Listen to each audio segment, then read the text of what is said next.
Hello, and welcome to Sideways.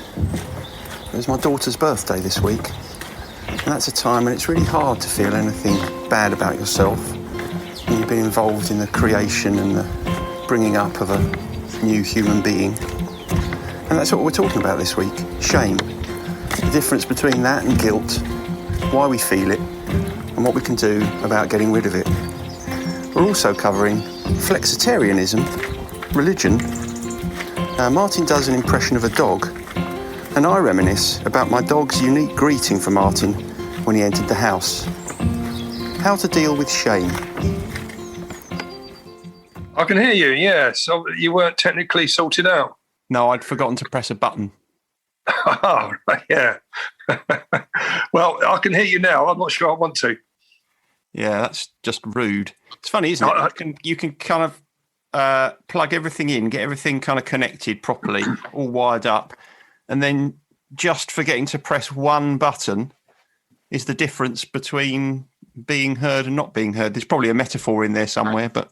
Probably. It's your day ruined, isn't it? Yeah, that's it. I'm probably not going to get over that now. I might as well just go back to bed after this. Ridiculous. Well, it leads nicely. What I want to talk about, I you feel a bit of shame about your inadequacies in the technical department. Oh, is that what we're talking about today? We're talking about shame. Yeah. Shame. Yeah. Yeah, yeah. Not Shane. What? Like Shane Ritchie or Shane Ward? Well, I was thinking of Shane Tuffield, who used to live along the road from me when I was a boy. I remember him. Do you? Yeah, but he didn't bowl like Shane Warne, though, did he? Not as far as I know. I don't know if I ever saw him play cricket. He wasn't who I played cricket with in the garden. I used to play cricket with Philip Robinson in the garden. I don't remember him. No, he used to live down Square Hill Road, and we used to spend a lot of those kind of long summer holiday days just playing cricket in the garden. And if I woke up and it was pouring with rain, I can still feel the bitter disappointment. Yeah, in my stomach now. Did you feel shame when he bowled you out first ball? I'll tell you what, if I felt shame every time I've been bowled out first ball, I'd have felt a lot of shame in my life. But I'll tell you when I just as a on the subject of cricket, I'll tell you when I didn't feel shame when I probably should have done. I remember playing cricket once on an artificial pitch up near the Art College, one of those pitches up there. Oh yeah. And this guy came into bat and he had some Dunlop green flash on. He had plimsolls on to bat. Okay. And obviously a cricket ball's quite hard, isn't it? Yeah. And so he came in with his Dunlop green flash, and I thought, I'll try and hit him on the toe. Okay, like you do, yeah. Not very nice, is it? But I did, and I did manage to hit him on the toe, and it was very painful for him. And I should have felt shame about that. In fact, funny enough, at the time I didn't feel any shame, and I feel more shame now telling you about it. Well, is it shame or guilt, really, isn't it? And I think we need to look at the difference between the two before we kick off. Okay. Do you want me to give you my definition? Yeah, go on. Okay. So guilt is something that comes from a kind of external focus, an external stimulus. It's when it's something you feel when something has happened. You feel it in response to something having happened. Whereas shame, I think, comes from an internal stimulus and focus, and you feel it because of who you are. So shame's about who you are. Guilt is about what you've done. How about that? That's spot on. That's pretty much what I had written down, actually. Which was it a test? I didn't know it was a test. It was a bit of a test, and I'll put a tick beside you there. yeah. Well done, you. You're well on your way. You're well on your way to becoming a therapist. Excellent. I wondered if there was a prize. Well, just the prize of having a chat with me, which is big enough. Christ, what's the second prize? Having two chats with you. Hey. Anyway, go on then. Where do you want to go from that? So we've got a definition. We know what shame is. Yeah, it's something that comes up in groups quite a lot. We discuss. Yeah, well, there's when we're discussing the elements of addiction that have become very tiresome, like waking up with a hangover and still feeling a bit pissed in the morning, but sober enough to feel the shame of the previous night's behaviour. and the shameful lengths that us addicts will go to get a substance of choice. That comes up a lot. But I want to look at the wider impact of shame, really. I think a lot of us in the recovery community carry a lot of shame around with us about our condition and the associated problems. Yeah. You become ashamed of who you are. And, in result of that, you end up with depression and a feeling of hopelessness and numbness, and it just becomes chronic. And it's sort of cyclical, because that feeling of shame, which you do feel, which I'm glad we defined, the difference between shame and guilt, because internally you feel you are a really bad person and that everything about you is bad. And to counteract that, you drink a bit more, take some more drugs to try and release that feeling. And so the cycle begins, and so the cycle continues. So shame can take us initially into addiction when we're feeling ashamed about other things that have gone on in our life. And once we're in there, it can keep us there. So I think it's quite an important aspect. But it's not just addicts, is it? We all suffer from this feeling of shame from time to time. Yeah, we do. But I think to me, the thing that's kind of interesting about it in terms of addiction is that, as you say, people feel shame and it might take them into addiction, and shame will keep them in addiction. But it's also something that people experience in recovery, isn't it? It's kind of hard to throw off the shame. And it is. And the thing that I think is interesting about it with in relation to addiction is, in a funny sort of way, shame's quite helpful before you get into recovery, because it might be one of the things that leads you into recovery. That feeling about yourself that becomes intolerable might be one of the things that makes you eventually say, actually, I've got to do something about this. I recognize that my drinking is part of the reason I feel the way that I do about myself. I need to do something about this. And in an ideal world, what you do is you'd go into recovery and then you drop your shame, because you'd say, okay, shame's done its job. It's taken me into recovery. Now I need to leave it at the door, because if I don't, it will threaten my recovery going forward. Yeah, no, I totally agree. And I think that shame, I think you mentioned it right at the start there, when you first go into recovery, there's still a lot of shame there. You're still quite shameful about that you've been brought to this point. I remember, going into the recovery hub in Maidstone, I felt quite shameful about going in there, because I was almost like, I hope no one sees me go in, because it was this, I was ashamed of being an alcoholic, ashamed of having addiction issues. And it's not until you get a little way into recovery where you start to feel better about yourself that you start to feel less shame and are more open with other people about it. So it can be quite a slow burner, getting rid of that shame. What do you think the tipping point is then? Because, I would say that you're someone, obviously I don't know how you feel, but I would say you're someone who's seems to have done quite well in terms of letting go of the shame and letting some sort of personal pride and satisfaction take over. Yeah. I mean, it's ironic, really, because you've got every reason to be shameful, but... yeah, not least of all the people I associate with. Yeah, present company accepted, obviously. No, he's the only person I'm thinking of. Everyone else I like. But I think it's that point where, typical of the feelings when you go into recovery, going on from your point there, is that you get this feeling that you don't deserve to be loved. And I think the tipping point in recovery comes when you feel like, actually, I'm not a bad person. Perhaps I do deserve to be loved, because I'm starting to like myself a little bit more. I think, we talk about that a lot in groups. It's that point where you feel like your recovery is starting to take hold and it's starting to make sense.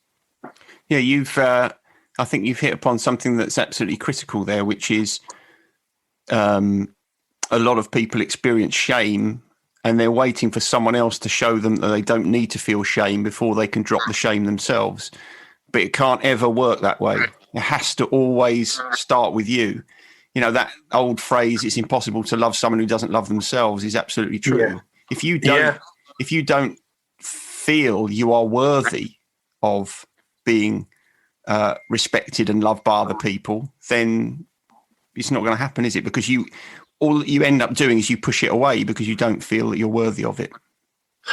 That's really a good point as well, because another one of the phrases that often comes up, and I've written down a few that came to mind thinking back across, these conversations I've had with people in groups over the years. And other ones that come up, apart from, I don't deserve to be loved, is, I'm not important, or I'm not a good person. And it's crazy how that, when you first go into recovery, when you first start to rationalize what you're doing, that's still hanging in there, and it takes a while for that to shift. But the big one is, and I think we're going to do an episode on this at some point, is that the feeling of I'm a failure, I've failed. A big point, though, isn't it? It is, and actually, that phrase "I'm not a good person" is a really good illustration of what shame is, because when you hear those words, "I'm not a good person," it's quite hard to associate that with guilt. That doesn't sound like guilt, does it? It sounds like something different. No. That's something very fundamental. I'm not a good person. That's nothing to do with what you do. It's to do with who you are. So it's one of the difficulties with shame is when you feel that, if you feel I'm not a good person, that becomes the lens through which you look at life. You are looking at everything through a lens of I'm not good enough. And so what you do then is you understand everything, you perceive everything from that perspective. That's why it's so difficult to get out of it, because you become so good at seeing the world from a perspective of I'm not good enough, that whenever anybody offers you an alternative perspective, it's like, well, I just doesn't register. I don't recognize that. It is. I mean, it's, and I relate to that totally.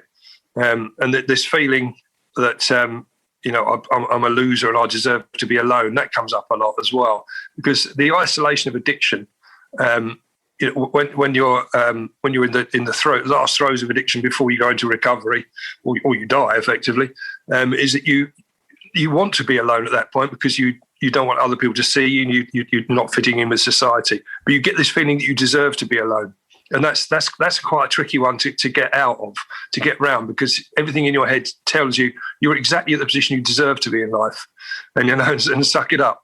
There's almost a kind of sense of relief. Oh well, at least I've ended up where I should be. Now I don't have to try. I don't have to try anymore, because this is me. You can only maintain that position by myopically looking at the evidence that proves that you're right about the way you feel about yourself, and that becomes very compelling. It's very easy to, if you think you're a shit, it's very easy to prove to yourself that you are.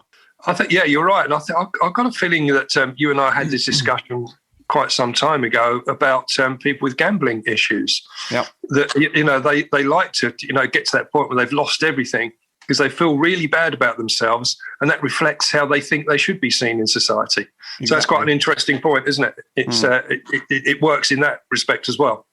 Yeah. So in that sense, if you apply that to any sort of addiction, or if you apply it to alcoholism, then obviously when you've been drinking and you feel really bad about yourself, there's a kind of synergy there, isn't it? It kind of fits. You think, oh, well, yeah, I do feel terrible about myself, but I'm a terrible person. So why wouldn't I? If you think about the logic of that, that's one of the reasons why it's so hard to break out of it, because you're breaking out of a situation, you're breaking away from a position where you feel as if you fit to one where you feel as if I don't really deserve to be loved and cared for and have an enjoyable life. Yeah, and something else just leading on from that, which comes up, which is very much related to what you just said, there is that people I've spoken to are sort of toying with the idea of perhaps, they know they've got a drink problem, they know they've got to do something about it, but they feel, that they're not worth the effort to fix. And it's that feeling of shame that they know where they are, but their self-esteem is so shattered and so low, they don't feel they're worth it. And it can be a barrier then to reach out and to ask for help.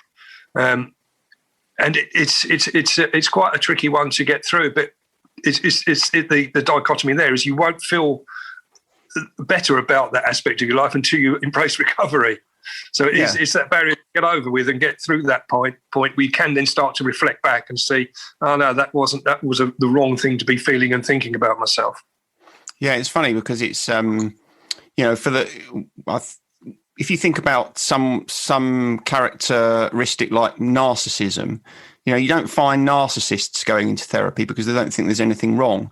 But conversely, people who are really struggling with shame also find it hard to go into therapy because they don't feel they're worth it.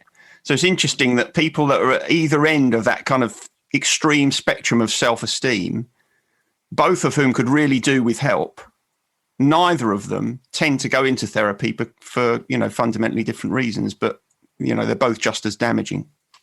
No, isn't it? I suppose that the shame is like it's like a feeling of inadequacy. Certainly, that's what I felt. I was inadequate at everything, and it was a shame whether it was just internally with me or with my condition. Astonishingly self-perceptive, I'd have said. In your case. So, how do we heal that? How do we heal the shame? Because someone was saying the other night in groups, it was someone fairly new, and they said that that sobering up meant that the shame then becomes more focused, because it had been crucial during their time of addiction that they kept abusing drugs just to keep all that feeling, because they knew there was some shame to be coming forward as soon as they sobered up, which is quite, I hadn't really thought about it like that before, but I think we all do that when we're actively in our addiction. Well, this comes back to something we've spoken about a lot, which is the necessity for some sort of ongoing support for people when they come into recovery. Because when people are drinking or using or whatever they're doing, they're covering up the emotion. And then when they go into recovery, they start to feel their emotions. And if one of those emotions, if your self-awareness increases and you start to feel a lot of shame, then you obviously need some help in order to deal with that and to find some sort of way through it. So because it won't just go away just because you've gone into recovery. No. All you're doing, as that person is pointing out, you're kind of uncovering it again. Mm. And so how do you heal it? That's the $64,000 question. It's difficult, and sometimes it takes a long time, but one of the things you have to do is you have to understand the roots of it. It's quite hard, I think, for people to substantiate the idea that they were born shameful. I've not often met people who say, "Yeah, I think I was born shameful." Most people will recognise that when we're born, we don't really have any reason to feel shameful about ourselves. And if you can get people to understand that, then there is a kind of acceptance that it must have been something, some experiences or the way things were in your life that's kind of created this opinion of yourself. So I think a lot of the work is understanding the roots of it, understanding where it came from, understanding where this kind of self-loathing has been created. I use this little, I know this doesn't work very well on a podcast, but I use this little thing called the growth of rejection. And it helps you to kind of talk about some of the root causes of shame. So it covers things like, even conception and pre-birth, depending on the situation between the two people that were responsible for bringing you into the world. You might even have shame that starts there. Maybe one parent left before you were born. That can have an impact on you. Birth experience, the way that you bonded with your parents, feelings of abandonment or solid attachment, what happened to you at school, what your life circumstances were, how you got on with your kind of family of origin. I mean, all of those things have a massive impact on the beliefs we grow up with about ourselves. So yeah, sorry, I was just going to interject slightly there. Everything you said there is a real feeder into addiction. It really can be. Of course, because when you think about how those root causes play out, sometimes they might play out in a kind of fear of rejection, and you'll try and do things, you'll become a bit of a yes person and you'll become a people pleaser and you'll try and do everything you can to avoid rejection. Sometimes you'll go to the other end of the extreme, you'll be very kind of rebellious and aggressive and kind of almost push people away before they can get close to you. But most of the time they will result in self-rejection.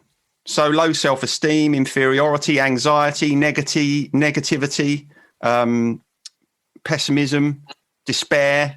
And obviously when you feel those sorts of feelings, shame, and when you feel those sorts of feelings, then, your instinctive response is to try and get rid of them. And a good way of getting rid of them is to drink 9 pints of Hurlemans. Exactly. I did that on many occasions. and then woke up with way more shame the next day. Yeah, exactly. And then you go again, don't you? Well, exactly. Yeah. So I think that's it's important to look at the roots. It's important to understand that, your shame is, as I said before, a kind of lens you look through at the world. So everything is coloured with shame, and it's interesting to explore sometimes with people how they'd feel about the world if they were able to take that lens away and they were able to kind of go at everything from a position of, yeah, I'm okay. I don't have to see myself as particularly good or particularly bad. I'm just all right. And those are the ways in which I think you're able to kind of start to challenge those long-held limiting beliefs that you have about yourself. Mm. Yeah, and I think it is. I mean, I see it all the time. We discuss this in groups about the shame of being an addict, and often we'll chat about it and say, look, it's not something we chose. I didn't set out to be an addict. It's a condition or a disease, whichever way you want to look at it. It wasn't something I'd have wanted. It's the last thing I'd have wanted to happen. And so there's a sort of a shame attached to that, because the way that society looks upon us addicts as having a moral malaise that's led us down a certain path, and we should be treated as such. And so although things are changing, thankfully, on that, it's still something which stops people going into recovery or talking about their condition, because there's a lot of shame attached to it. Yeah, I think that's one of the things that makes the shame attached to addiction even harder, because you're actually being shamed. So society will tell you should feel ashamed. So, we know that it's hard enough when you just feel shame in yourself and you've got people around you saying, you've got nothing to feel ashamed about. You're fine. There's nothing wrong with you. We know it's already really hard to get out of that position. But when you feel like that, and society is saying you should feel ashamed, you're nothing, you're worthless. My God, that's a whole nother level. It is. It's sort of society should be ashamed of itself. It should be. It should be. As well, society should be ashamed of itself that they, having watched It's a Sin on TV, how society should be ashamed of how we treated people with AIDS back in the 80s. I know it's easy to look back in retrospect and things have moved on, thankfully, since then, but it was just awful. That was shameful. Yeah. Very shameful the way that the people around the victims of that horrible disease were treated. Actually, in reality, society shouldn't be ashamed of itself. Society should feel guilty. Society should feel guilty about treating people in that way. When you think about what shame is not helpful for anybody to feel shame, because shame is like paralysis. Shame stops you doing anything. You can't really be a positive influence at all in any way if you feel shame, because you feel as if you're worse than a blunt instrument. You're not worthy. You're not valuable. So anybody feeling shame is, kind of wasting their agency. They are, and I think that personally, I found it a lot easier once I stopped shaming myself with labels, really, and started to promote myself as an individual, rather than using a collective label, which for most people was being used in the pejorative. So I think that once I got to that point, I felt that I started to feel better about myself, and that's what I try and promote in the groups, and to promote the fact, we're all human. You're not a loser. Humans make errors. It's a condition we've got. It's something we've got to deal with and make and try to get to the best version of ourselves. Errors can be addressed. If you made errors in the past, you could, let go of the idea of perfection, which we talked about before. And direct your energy towards, mending relationship, mending yourself, and the feeling of shame will gradually dissipate.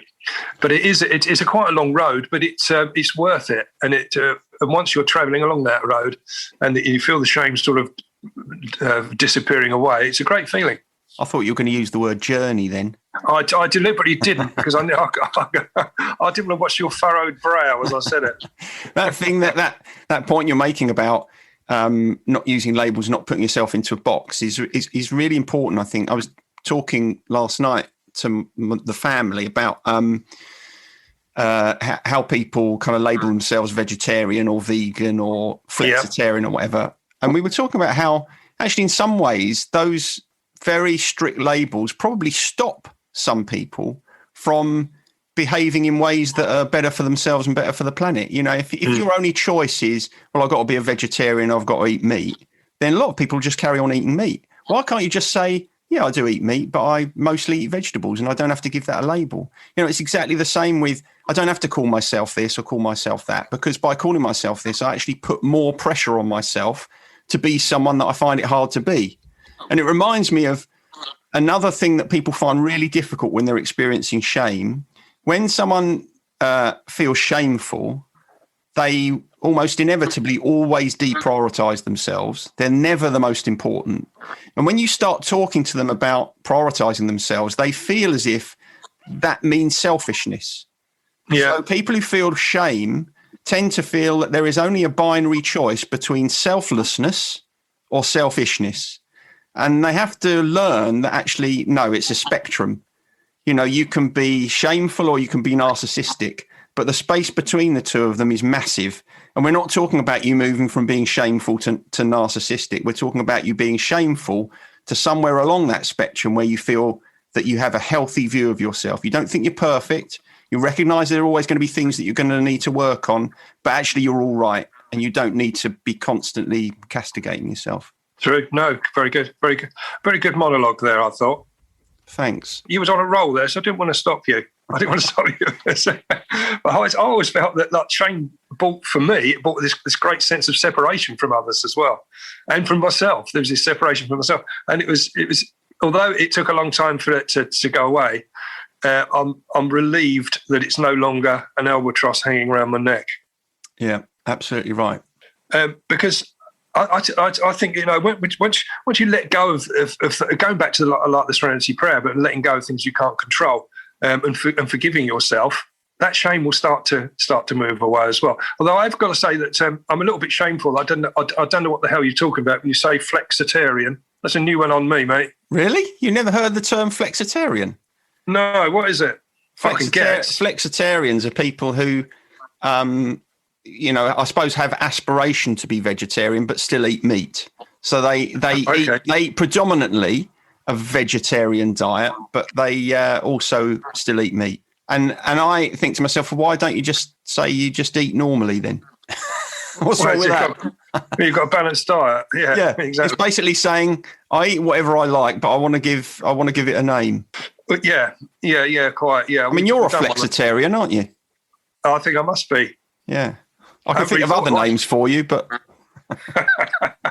Well, I hadn't even heard of the name beforehand, but now I'm going to call myself a flexitarian. I'm going to ask other people, see if they know what it means. Excellent. Well, I think we've covered that very much, which is good. I've got through my notes.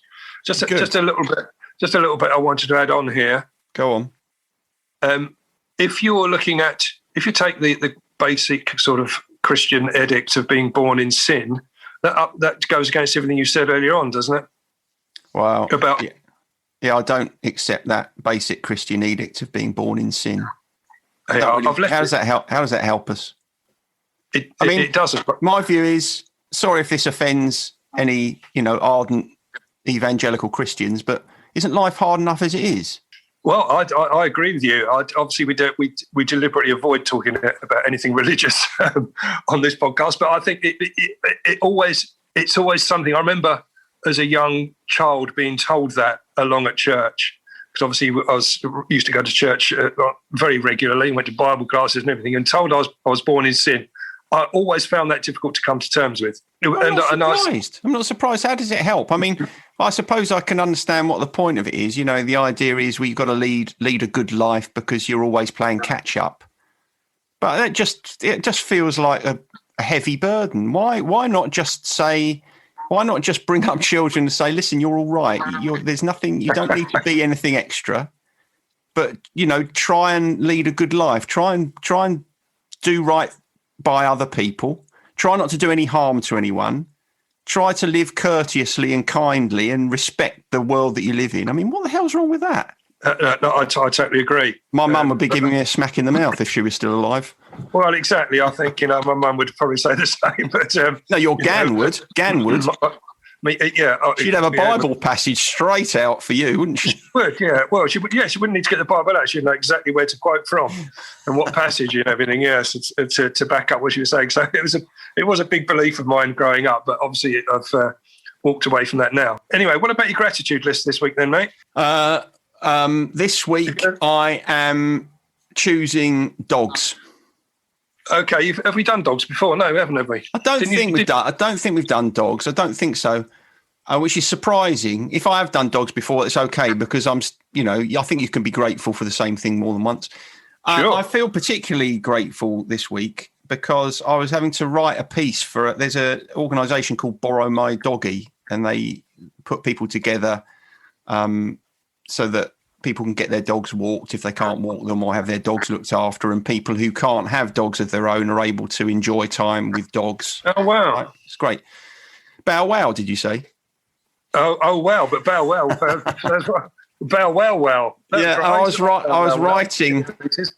writing a piece for their blog about dogs and the mental health benefits of being around dogs. And it's interesting, when you write something about something, it really kind of crystallizes your thoughts about it.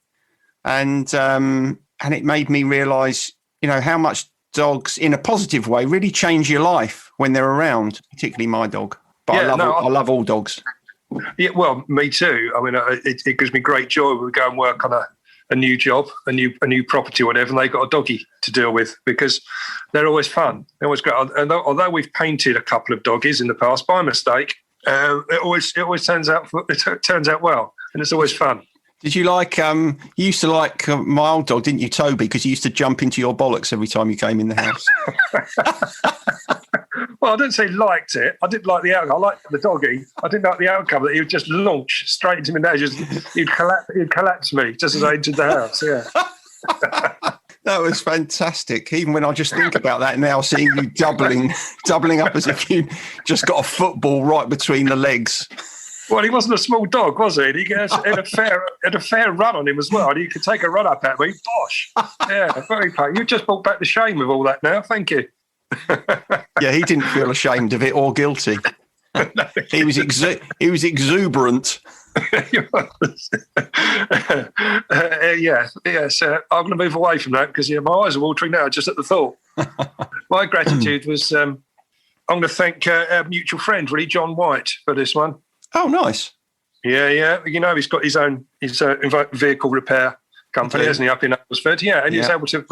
I was catastrophizing about my car running lumpy, and I thought it's terrible. It's going to die. I'm going to have to scrap it and try and get a new one. And I was really properly catastrophizing, but I should have listened back to our old podcast on exactly that, shouldn't I, to get myself by it? Yeah. It turned out it was just a split hose on the turbo, so it was fairly inexpensive to fix, and away I went, very happy. So thanks, John. I might even tag him in this because I know he listens sometimes. Nice. That's very good. Yeah, it is. You're right. It's good. It does often seed a great source of gratitude when you think something's going to be terrible and then someone reassures you that it isn't.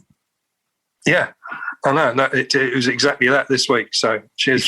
Be funny if the engine blows up next week, wouldn't it? It's great. Well, I'll strike him off my gratitude list. Yeah, straight away. When I'm standing by the side of the road in the pouring rain and smoke rising from my bonnet. Thanks, mate. Oh, dear. Yeah. Good. So yes.